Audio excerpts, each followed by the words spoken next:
Bien-aimés dans le Seigneur, Shalom, nous sommes dans la joie de nous retrouver ce jeudi 28 juillet 2022 pour une nouvelle méditation biblique et nous vous saluons au nom de notre Seigneur et Sauveur Jésus-Christ. Nous allons lire un texte dans le psaume 23. Nous lirons le verset 4 et nous allons lire dans 3 versions différentes. Psaume 23, verset 4, lui second dit ceci: « Quand je marche dans la vallée de l'ombre de la mort, je ne crains aucun mal, car tu es avec moi, ta houlette et ton bâton me rassurent. » Version Bible français courant: « Même si je passe par la vallée obscure, je ne redoute aucun mal. Seigneur, car tu m'accompagnes. Tu me conduis, tu me défends, voilà ce qui me rassure. »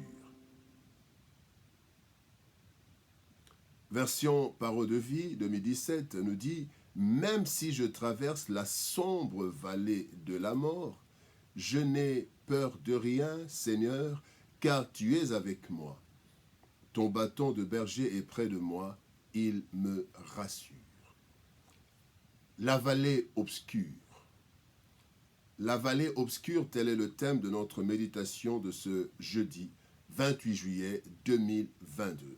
Bien-aimés dans le Seigneur, notre parcours vers le ciel est long et parsemé de joie et de peine.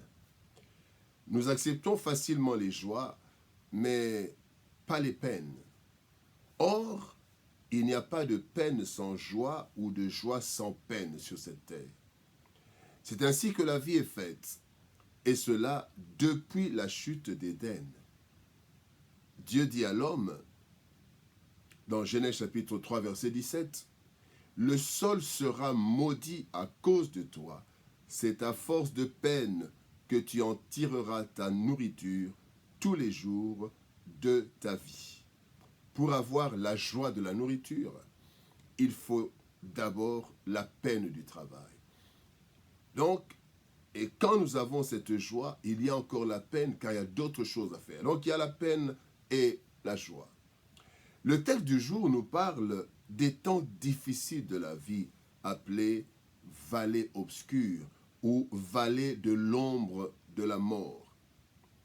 Et cela malgré la présence de la conduite et la conduite du bon berger.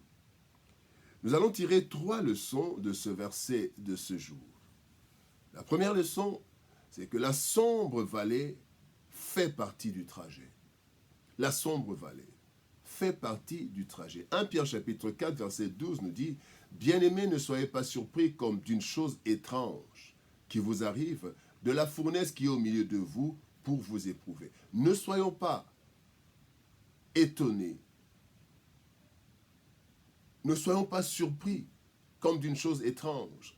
La sombre vallée, la vallée de l'ombre de la mort, fait partie du trajet. Les dures réalités de la vie, bien-aimés, les épreuves et les sanctions et les combats, en fait, c'est cela, la sombre vallée. La sombre vallée est représentée, représente en fait d'abord les dures réalités de la vie. Le monde traverse des périodes difficiles qui nous affectent autant que les non-croyants. Les difficultés de notre environnement nous assaillent régulièrement et humainement parlant, nous éprouvons de la peine. Et cela, bien-aimés, nous fait parfois pousser des cris de joie, des cris de détresse plutôt, pas de cris de joie, des cris de détresse. Il y a aussi les épreuves et les sanctions. Dans le cadre de l'école de Dieu, notre Père nous rend meilleurs par des tests et par des châtiments lorsque nous sortons du droit chemin.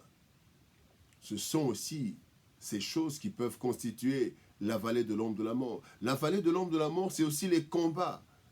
L'ennemi ne veut pas nous voir heureux et souvent, il nous agresse sans pitié.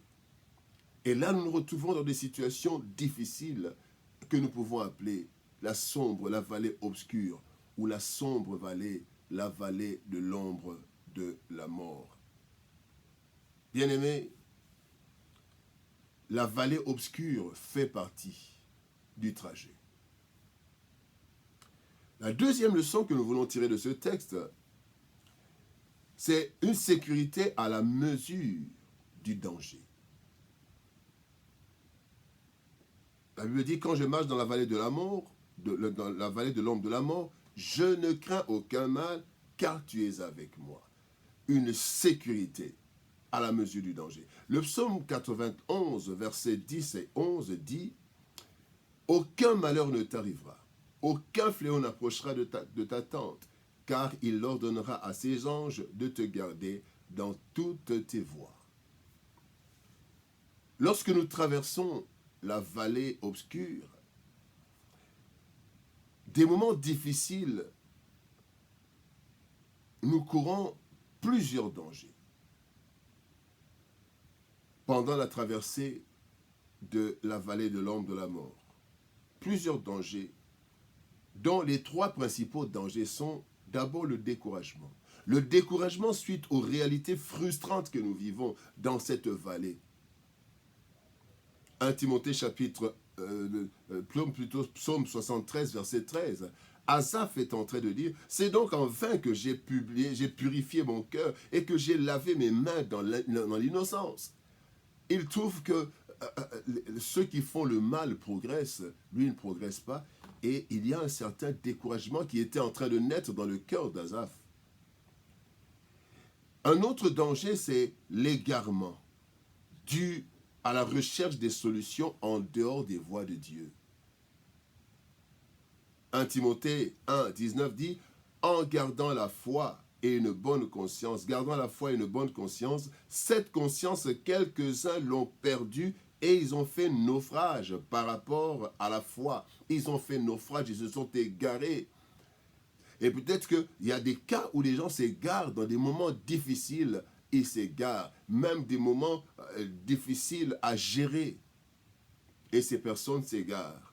Troisième danger dans la vallée obscure, c'est la destruction par les actions du diable, qui ne cherche qu'à nous anéantir.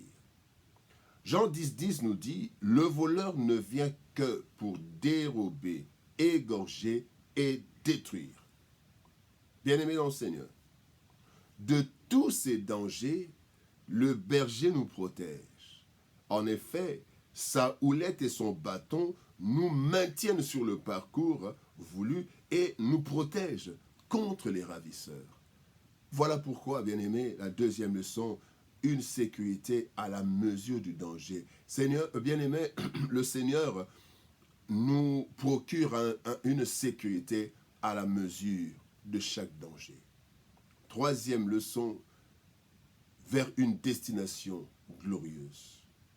Le psaume 23, au verset 2, nous dit, « Il me fait reposer dans de verts pâturages, il me dirige près des eaux paisibles. » Bien-aimés dans le Seigneur, Dieu connaît la destination qu'il a fixée pour nous. Et il sait pourquoi il nous fait passer par cette vallée obscure qu'il a fixée pour nous. Et il sait pourquoi il nous fait passer, bien-aimés, par cette vallée. Parce que c'est lui, en fait, il sait déjà, il connaît déjà le chemin, le bon berger, mais il sait que ce chemin, il passe par la vallée obscure. Ce que nous devons, bien-aimés, garder dans nos pensées, en toutes circonstances, c'est que Dieu nous conduit vers des endroits meilleurs pour notre bonheur. Voici notre destination finale. 1. Mes verts pâturages est paisible. Jean 10, 10, la Bible dit, « Moi je suis venu afin que les brebis aient la vie et qu'elles soient dans l'abondance. » Notre destination, c'est les festins devant les ennemis. Dans le psaume 23, verset 5, il est dit, « Tu dresses devant moi une table en face de mes ennemis. » Bien-aimé, le Seigneur nous fait prospérer même lorsque nous sommes dans un environnement hostile. Il fera voir à nos ennemis que nous sommes à lui.